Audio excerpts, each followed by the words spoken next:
معاشی جدوجہد کے لیے کتنا وقت لگنا چاہیے، اس کو صحیح ہونے کی ضرورت ہے۔ تو بہت سے لوگ کہتے ہیں کہ سر کمائیں گے نہیں تو کھائیں گے کہاں سے، یہ ایک جملہ ہے جو ہم سنتے ہیں۔ تو میں ان سے کہتا ہوں دیکھو یہ جملہ جو ہے نا 100 سال ہوئے انسان کو، اس عقل کی اس تنزلی کو 100 سال ہوئے ہیں۔ کمائیں گے نہیں تو کھائیں گے کہاں سے، 100 سال پہلے تک جو جملہ تھا نا وہ یہ تھا اگائیں گے نہیں تو کھائیں گے کہاں سے۔ اب جو ہے کمائیں گے نہیں تو کھائیں گے کہاں سے، کیونکہ آپ کماتے ہیں، کمانے کے بعد آپ اچھا اب دیکھیں اگی ہوئی چیز تو کھاتے نہیں ہیں، یعنی پلانٹس میں جو اگتا ہے وہ تو ہمارے کھانے کے قابل نہیں ہے، پلانٹس میں جو مینوفیکچر ہوتا ہے وہ ہمارے کھانے کے قابل ہے۔ انڈسٹریل پلانٹس میں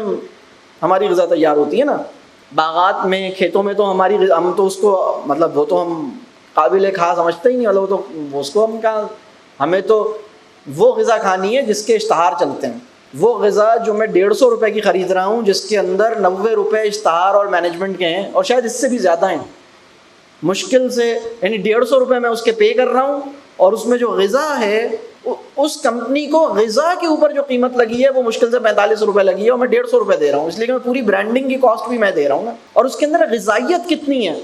جوس کے پھلوں کے جوس کے ڈبے میں پھل کتنا ہے، تو آپ کہیں گے 4%، ڈبے پہ لکھا ہوا ہے کہ 6% ہے، ڈبہ خود کہہ رہا ہے میرے اندر پھل 6% ہے اور یہ ڈبے کا جوس ہے۔ ہم یہاں کھڑے ہیں نا،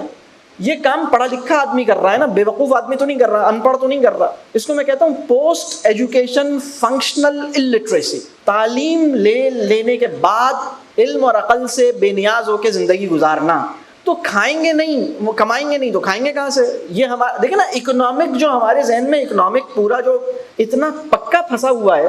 آپ کو سوچنے کی ضرورت ہے کہ وہ جو اگ رہا ہے اس کو کوئی فیکٹری خرید رہی ہے، کوئی کمپنی خرید رہی ہے، وہ پلانٹ میں جا رہا ہے، فیکٹری میں، پھر اس کی پیکیجنگ ہو رہی ہے، پیکیجنگ سے وہ مارکیٹنگ ہو رہی ہے، پھر وہ دکان پہ آ رہا ہے، اور 6 مہینے پہلے وہ پیدا ہوا تھا اور اب آپ کے ہاتھ لگا ہے، جس کے اوپر پرنٹڈ ہے تازہ پھلوں کی قدرتی توانائی سے بھرا، بلکہ اس میں اور بھی ایڈجیکٹو ایڈڈ ہے، مطلب پھلوں کی اضافی توانائی کے ساتھ، مطلب دودھ، اللہ نے بھینس کے دودھ میں جو توانائی رکھی تھی، اس مشینری اور اس فیکٹری نے ہماری محبت میں کورنگی اور سائٹ انڈسٹریل ایریا میں 20% اضافی غذائیت ہے، جو اللہ کے کارخانے میں بھی، یعنی قدرت نے جو غذائیت پیدا کی تھی اس کو 20% انہینس کر کے میری محبت میں مجھے پیش کیا ہے، اس پہ میں ٹرسٹ کرتا ہوں۔ مجھے سوچنے کی ضرورت ہے نا، اس چیز کو اگانا سیکھنا ہوگا۔ میں آپ کو ایک بات بتاؤں، جب تک آپ مہنگائی کے بارے میں الجھتے رہیں گے نا، آپ کے مسئلے حل نہیں ہوں گے۔ مہنگائی اس انسان کے لیے زیادہ ہے جو مارکیٹ کی ٹرمز پر زندگی بسر کرے گا، جو اپنی ٹرمز پر مارکیٹ کے اندر انگیج ہوگا،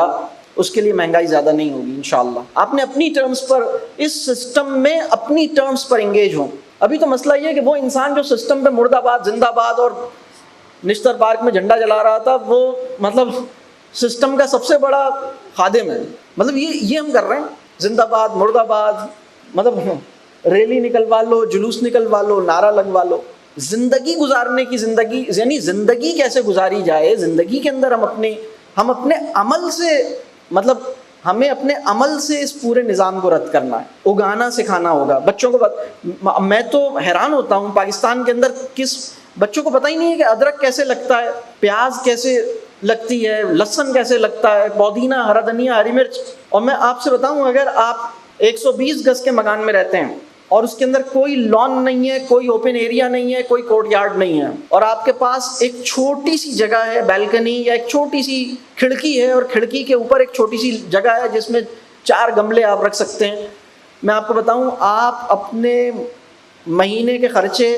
1000 سے 1500 روپے مہینے کم کر سکتے ہیں، اس لیے کہ آپ اتنی پروڈیوس وہاں پیدا کر لیں گے کہ آپ کو 1500 روپے کی کچھ چیزیں جو آپ کو ایسنشلی خریدنی ہوتی تھی وہ وہاں کم ہو گئی۔ اور جو خوشی ہے اور جو سائیکولوجیکل ہیلتھ ہے کہ میں نے وہ ٹماٹر یا وہ مرچ کھائی ہے جو میرے اپنے ہاتھ سے اگائی تھی، اس کی ایک خوشی اور اس کا ایک ایکسپیرینس ہی الگ ہے۔ تو اللہ کرے کہ یہ ہماری سمجھ میں آئے۔